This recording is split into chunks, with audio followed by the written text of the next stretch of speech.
We decided to start a unique event and call it the Big Ethical Question Slam. So we did. It's a festival of big ideas. It's a slam competition all about ethics. It's a happening. It's a get-together in the community of all sorts of groups. It draws everybody from the young to the old in all different backgrounds. They deal with questions that are relative to our community. It's got a real uniqueness to it. It's perfect for Ann Arbor. I mean, it's competitive. Team spirit, people wearing their colors. The winning team wins $600. It's like a brain sport. It's a chance to exercise our minds. We're all about having a conversation, beginning a dialogue. It gets you thinking about things you haven't thought about before. You're provoked. People can disagree in very positive ways. The Slam is a thought-provoking, entertaining, really intellectual evening. It's a great event. It happens at Connor O'Neill's, so you can sit back, have a beer, some fish and chips, and be ethical all on the same night.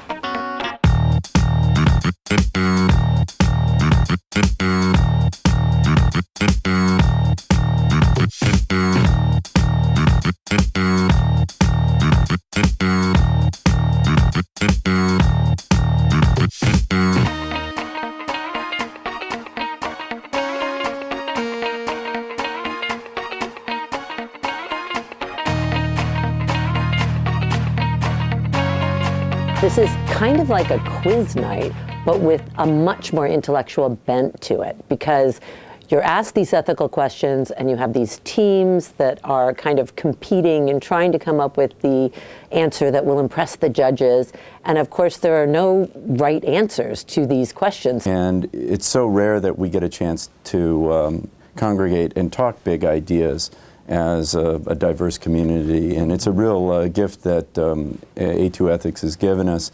Watching the process by which people reason through to conclusions about ethical issues is a really instructive and edifying thing to be part of. Bringing together this many people to talk about ethically focused questions that are all from different backgrounds, all from different organizations with different mission statements, you're going to hear something new that you're going to go, huh.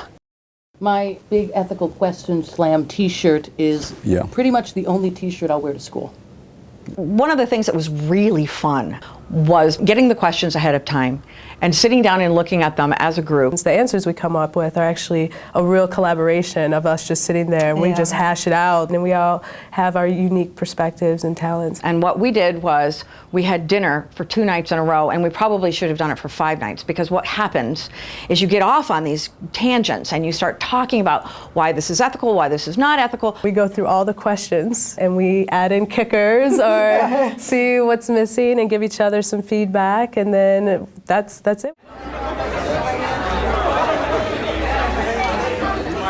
To have fun, to win. Here we go. Came to do something new and support a good cause. And we're excited to participate in our first slam. We've competed the last 2 years, and I'm here because it's a lot of fun, and we love ethics. And I think it's good for the soul. And I'm here to show that ethics can be fun. It's a fabulous community event. We keep learning from this experience, which is great. The Ann Arbor Ethics Slam is awesome. Third annual Big Ethical Question Slam. We have 6 teams for this evening's event, and our defending champions, Team Darcy, from the Dispute Resolution Center, Green Hills School. The Regroup Utilitarians. The Thoughtful Emus from the We also have 2 nurses and a double paradox. And finally, the Wise Women of the League from the League of Women Voters. And our revered and, of course, incorruptible judges.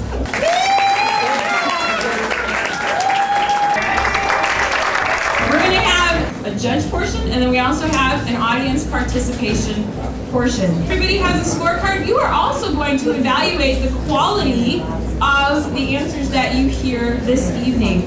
So, all of our questions tonight were submitted by the general public to our website. Also, each team receives those questions prior to today so they can think about it. We're going to pull those questions from a hat. The question is asked, the teams have 2 minutes to think about it, and then 2 minutes to respond.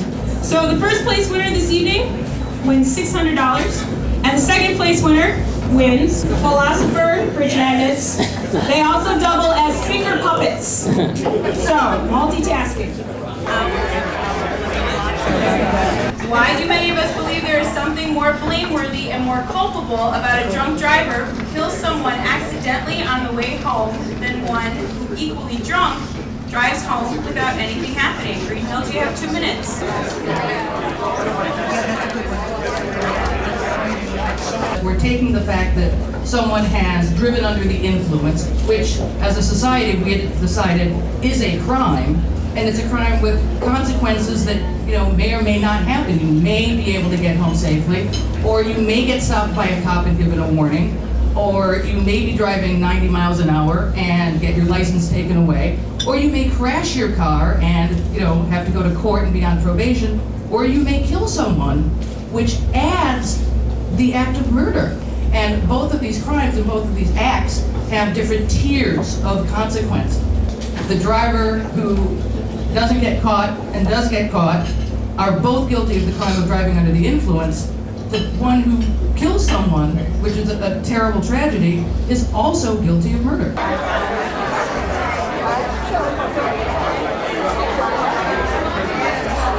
I really liked the answer because I felt it was rooted in the ethics of consequentialism. That's why there's a difference. They are both morally blameworthy, but one has far more egregious consequences that society justifiably treats very differently. In the past election, one of the state candidates I voted for was not really qualified. You have to trust me. But he agreed with the one issue I feel very strongly about. The other candidate was qualified based on his experiences. I agreed with him on all issues except the issue I care about most. If everyone voted like I do, is that an ethics problem?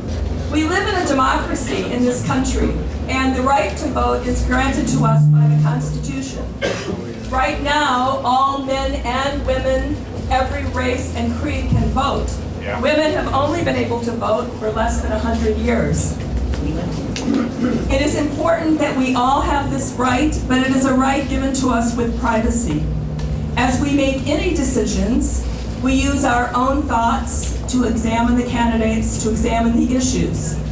And we give some sort of a mathematical weight to all these factors.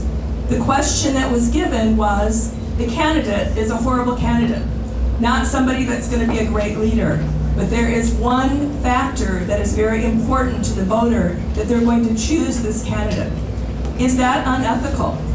I would argue that it's not unethical. We have the right to privacy in our voting. Some of us are very verbal and vocal about what we support and the candidates we support. That's also something granted to us in this country. But we do have the right to privacy. I might find a candidate that is absolutely unacceptable in every other way, but I might be an extreme pacifist and do not want my children to go to war. That candidate may be very strong on being anti-war, so I choose that particular person. I have the ethical principle of autonomy going for making my own decisions based on the information that I have available to me, as does every citizen in this country.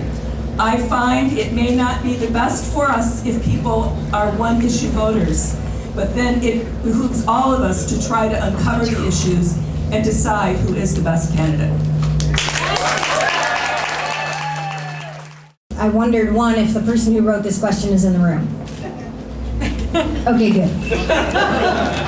And I was mad about it, but what just happened is you absolutely just schooled me. Like, you totally changed my frame of reference for what I was mad about in the first place, and you did a really good job. Having spent most of my life voting for the lesser of two evils, I think that was a great answer. Ethically bound and very nicely argued. Politicians talk about questions we must answer as a society.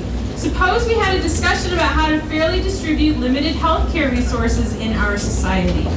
How would the people in the slam answer the politicians? Everyone should be eligible for health care. Everyone includes all citizens and legal residents. Everyone should share the burden of cost based on ability to pay. The same quality of medical treatment should be available to each person. The medical community must work to keep treatments and costs reasonable. And yes, indeed, this does mean that there are choices, ethical choices that may have to be made. And questions arise: how does the medical industrial community keep costs down? How do they stop their competition of, I have this machine, you have this machine, therefore we must have it, we're a bigger and better hospital, these kind of things. And yes, the question about death penalties, which we don't like to say, but there may have to be choices made, and these are all the ethical questions that we as a community have to look at. Thank you. I thought it was brilliant. Churchill said, when a society tries to decide what's right and wrong, it's a riddle wrapped in a mystery inside an enigma. And I think that was good. I think you did a great job. Peter? I too want to start with a quote in summary of what I took to be your position, which would be, from each according to his means, to each according to his need. Now, well, thank you very much. Actually, the Churchill quote was about the Soviet Union, and I used a quote that led to the Soviet Union. The question is probably the most significant ethical issue facing healthcare delivery. I recently saw a story about the Italian scientists who were convicted for criminal negligence because they failed to forewarn people about an earthquake. Should scientists and other experts be morally liable for inaccurate predictions? Okay, so the question gets obscured by bringing in the issue of the Italian scientists and the criminal negligence charges. The real question is, should scientists and other experts be morally liable for inaccurate predictions?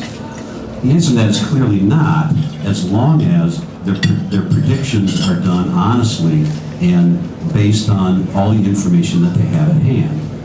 If, on the other hand, they're failing to make predictions or making inaccurate predictions because of some kind of pressure from somewhere else, that's a whole different story. But that's not the question. If we assume the question is just a scientist has all the information at his fingertips that is available, and he makes a prediction based on that, of course he's not liable if he's wrong. Stupidity is not a crime. Error is not a crime. Stupidity is not unethical, and error is not unethical. It was well delivered. I enjoy that you rephrase the question and answer the question that you rephrase. Very cogent, coherent. And the winner of this year's People's Choice Award for Breakfast at Angelo's, Team Darcy. Congratulations. Our second place winners of the magnets, 2 nurses and a double paradox. So this is for our $600 grand prize, Green Hills School